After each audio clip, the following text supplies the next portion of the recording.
এর গরিবের ডাক্তার বলে খ্যাত মাননীয় স্বপন রায় মহাশয়কে পাঠালেন, সেটা আমরা ডাক্তারবাবুর কাছ থেকেই শুনবো। আমি বিধায়ক সাহেব স্মারক সম্মানকে তুলে।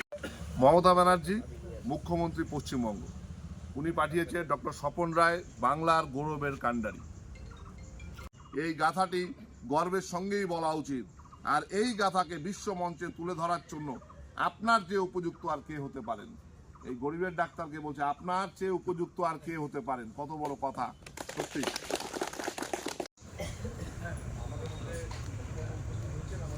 বিষয় যে আমাদের মাননীয় বিভিন্ন ক্ষেত্রে স্বপন রায় নামে আমাকে দীর্ঘ 24 বছর পর মাননীয় মুখ্যমন্ত্রী আমাকে যে স্মরণ করেছে।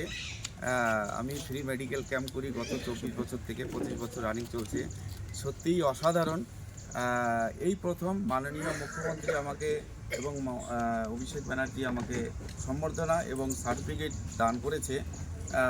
গরিবের ডক্টরের সিলমোহর মেরে দিয়েছে। আগে তো আগামী দিনে গরিব মানুষরা সিলমোহর মেরেছিল যে গরিবের ডক্টর নামে পরিচিত, এখন মাননীয় মুখ্যমন্ত্রী আমাকে সিলমোহর দিল।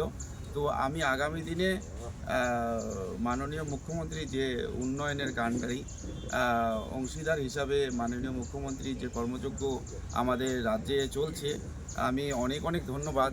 যা বিগত দিনেও এত উন্নয়ন হয়নি, যা আমি প্রথম এরকম উন্নয়ন দেখছি। সত্যিই অসাধারণ।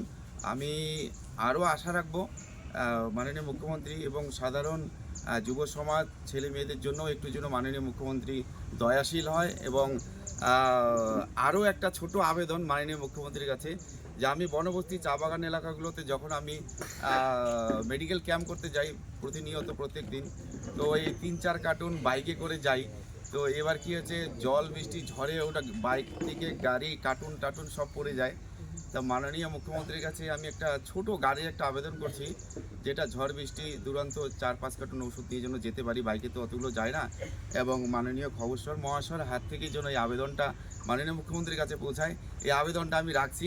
এটা সরকারের স্বার্থে এবং দেশের স্বার্থেই, এটা আমার জন্য না, আমার কিছু চাই না। আমি খালি মাননীয় মুখ্যমন্ত্রী এবং সেখানে সহদয় ব্যক্তি স্যাররা যত আছে সবাই যেন আমাকে এইভাবে আশীর্বাদ করে।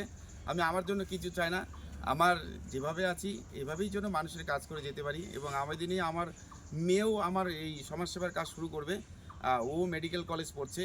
তো আমি চাই মাননীয় মুখ্যমন্ত্রী এবং অভিষেক বন্দ্যোপাধ্যায়কে অনেক অনেক ধন্যবাদ। আমি আশা রাখবো এইভাবেই যেন মানুষের পাশে, সকলের পাশে নিঃস্বার্থে এইভাবে কাজ করে যায়। তার স্বপন ভাই যে কথাগুলো বললো, একটা ডিমান্ড রাখলো। এই ডিমান্ডটা এর আগেও যেদিন সরস্বতী পুজো হয় আপনারা নিশ্চয়ই জানেন, আমি আমাদের প্রেস ক্লাবে পূজায় সেদিন এসেছিলাম।